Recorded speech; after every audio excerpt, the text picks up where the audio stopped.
جناب نرجس خاتون ہمارے آخری حجت امام مہدی علیہ السلام کی والدہ اور ہمارے 11ویں امام حسن عسکری علیہ السلام کی زوجہ ہیں۔ آپ کا مذہب عیسائیت تھا، یعنی آپ حضرت عیسیٰ ابن مریم علیہ السلام کی پیروکار تھیں۔ آپ ایک نیک اور طیب خاتون تھیں۔ آپ کے والد قیصر روم تھے، جس کی وجہ سے آپ کو سلطنت روم کی شہزادی ہونے کا اعزاز حاصل تھا، جبکہ ہمیں یہ معلوم ہے کہ ائمہ تعلیم کے لیے انتخاب خود اللہ کی طرف سے ہوتا ہے، تو جناب نرجس خاتون کا انتخاب بھی اللہ کی جانب سے ہوا۔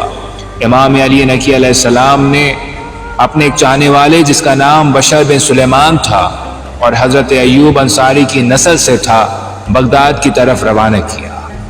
حضرت امام علی نقی نے کچھ دینار اور ایک خط بشر کے ہاتھوں بھجوایا اور تلقین کری کہ بغداد میں ایک شخص کچھ کنیزوں کو فروخت کر رہا ہوگا۔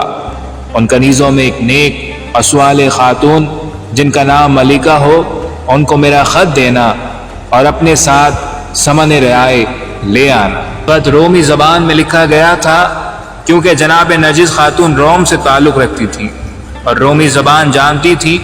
بشر نے بغداد پہنچنے کے بعد وہ خط نرجس خاتون کو دیا، جس کے بعد وہ بشر کے ساتھ جانے کے لیے آمادہ ہو گئیں۔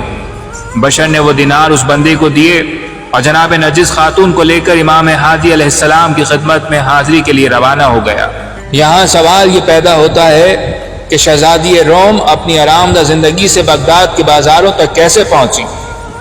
اس سوال کی کھوج میں جب کتابوں کو دیکھا تو ایک واقعہ ملا جو خود جناب نرجس خاتون نے بشر سے بیان فرمایا تھا۔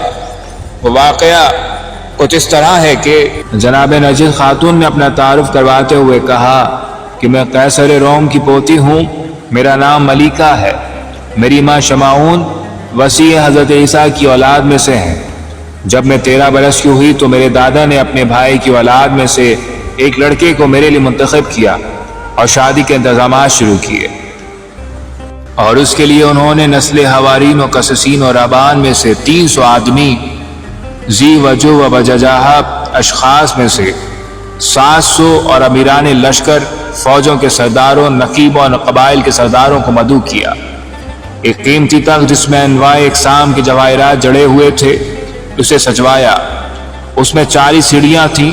جب ان کے بھائی کا لڑکا اس پر چڑھا تو ہر طرف لگی سلیبیں اچانک ٹوٹ کر گر پڑیں۔ ان کا لڑکا جس سے شادی ہونا تھی زمین پر گر پڑا اور بے ہوش ہو گیا۔ وہاں کھڑے تمام پادری لرز گئے اور کانپ گئے۔ ان کے سردار نے میرے جج سے کہا، آپ ہمیں اس تقریب سے دور رکھیں کیونکہ یہ دین مسیح کی زوال کی نشانی ہے۔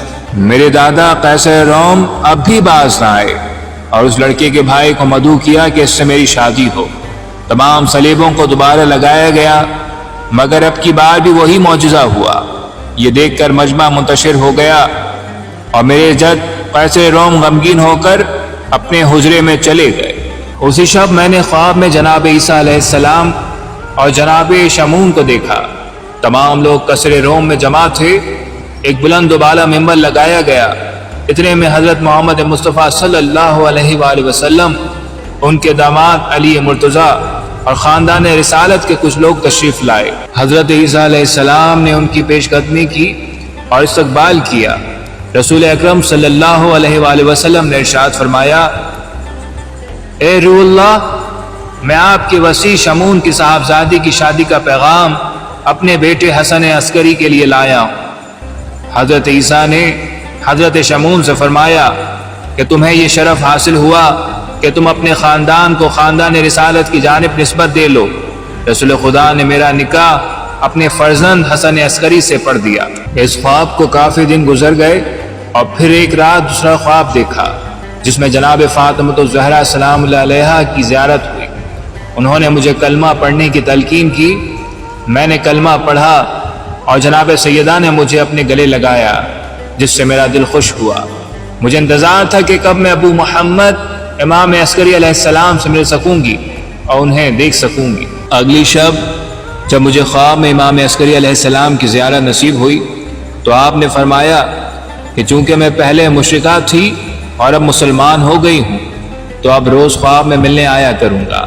ایک شب خواب میں ابو محمد کی زیارت ہوئی تو انہوں نے بتایا کہ میرے جد ایک جنگ پر جانے والے ہیں جب وہ روانہ ہو جائیں تو تم چند کنیزوں کے ساتھ بھیس بدل کر ان کے ہمراہ ہو جانا۔ چنانچہ میں نے ایسا ہی کیا۔ اس طرح میں اس شیخ کے حصے میں آ گئی جو مجھے اس بازار میں فروخت کرنے کے لیے لے آیا تھا۔ جناب نرجس خاتون کو بشر نے امام ہادی کی خدمت میں پہنچا دیا۔ بعد از ان کا دنیاوی نکاح بھی امام حسن عسکری